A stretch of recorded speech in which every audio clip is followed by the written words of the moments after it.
Jim Carrey has chosen the quiet. Not the temporary pause of a tired performer, not the coy maybe later of a star still testing the market, but a deliberate and seemingly permanent withdrawal from the machinery that once defined him. The man whose face once contorted into every possible human expression has, by all available accounts from those who have spoken with him in recent years, decided that the performance itself is finished. He was born James Eugene Carrey on a cold January day in 1962 in Newmarket, Ontario, the youngest of 4 children in a household that never quite had enough. His father, Percy, had once played saxophone in a jazz band before settling into the steadier, duller work of accounting at a company called Titan Wheels. His mother, Kathleen, spent long stretches of Jim's childhood too ill to leave her bed. The family name had been Carr before earlier generations softened it for Canadian ears.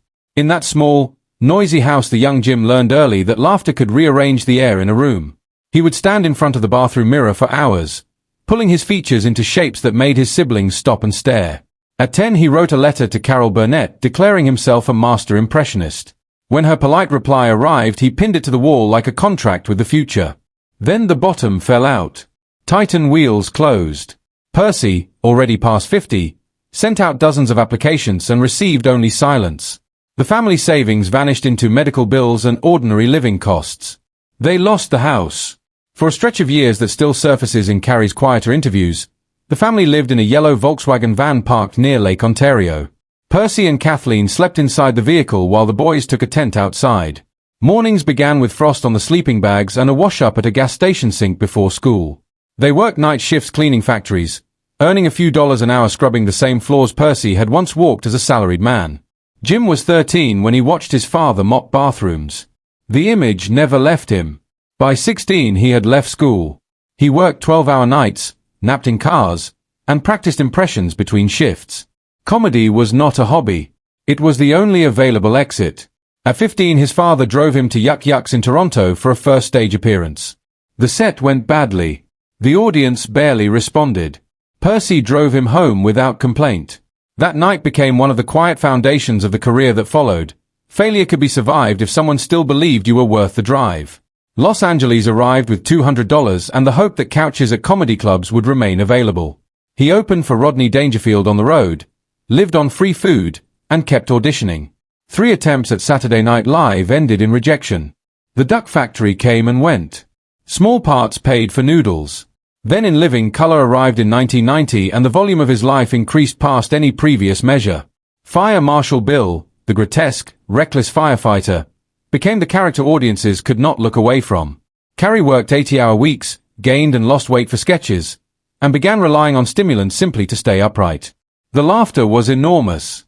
The private cost was already visible to those closest to him. Ace Ventura, Pet Detective, The Mask, and Dumb and Dumber arrived in rapid succession and turned him into the highest-paid comic actor of his generation. The numbers were staggering. The internal weather was not. During the promotion of one of those films, he suffered a breakdown that included hallucinations.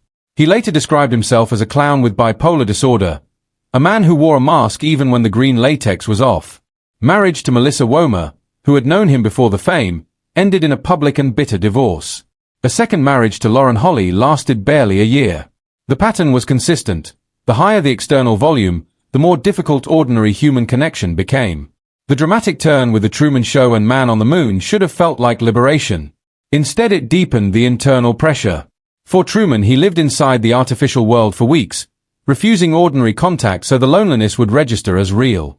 For Andy Kaufman he remained in character long after the cameras stopped, losing nearly 40 pounds and, according to those present, temporarily misplacing his own sense of self. The documentary Jim and Andy, The Great Beyond later captured the intensity of that immersion. Carrey won Golden Globes. He still spoke, years afterward, of the recovery time required simply to feel like a person again. By the mid-2000s the public conversations changed. In a 2004 60 Minutes interview he spoke openly of long-term use of Prozac and of a low-level despair that medication had only smoothed rather than erased. He eventually stepped away from the drug, saying he preferred to feel the full range of weather rather than live inside a chemically flattened version of it. Painting became a private language. The short film I Needed Color showed him working in silence, layering emotion onto canvas when words and roles no longer served. Around the same period he encountered the writings of Eckhart Tolle. The idea that the self is largely a story constructed by thought took root. In a 2017 red carpet interview during New York Fashion Week, he stated, with unsettling calm, that there is no me, only things happening. The remark was widely mocked at the time. Those who had followed his longer trajectory recognized it as the logical endpoint of a man who had spent decades performing identities until the performance itself became unbearable. The 2015 death of Catriona White, an Irish makeup artist with whom he had been involved, brought another public storm. The subsequent lawsuit, later dismissed, left residual questions that Carrey has rarely addressed in detail. What is clear is that the episode coincided with a further retreat from the promotional circus. When Sonic the Hedgehog projects later pulled him back, he was frank about the motive. He had bought a lot of things and needed the money. The joke landed because it contained an uncomfortable truth. Even the spiritual seeker still lived inside a material world with material obligations. Yet the larger pattern has held. After the 2022 comments to Access Hollywood, "I have enough. I've done enough. I am enough." The returns have felt more like temporary visitations than a full re-entry. He has spoken of power resting rather than absolute retirement, but the underlying direction remains consistent. The frantic, rubber-faced performer who once seemed incapable of stillness has chosen stillness as the primary condition of his days. Painting, quiet study, time with family, and the deliberate refusal of the old machinery occupy the center of the life he now describes. The decision is not dramatic in the way Hollywood prefers its exits. There is no farewell tour, no final explosive role designed to remind audiences of past glory. There is simply the gradual, almost ordinary recognition that the hunger which once drove a boy from a van beside Lake Ontario has been satisfied in a different currency. Fame proved, as he once predicted it would, that it was not the answer. The answer, if the recent trajectory is any guide, has been the slow recovery of an interior life that the performances had almost erased.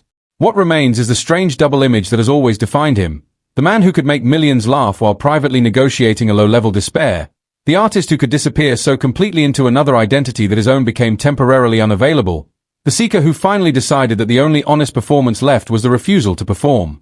Whether the current quiet proves permanent cannot be known with certainty.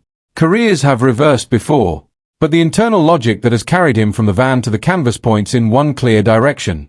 The future he has chosen is no longer measured in opening weekend numbers or viral catchphrases. It is measured in the hours spent alone with color and silence, in the deliberate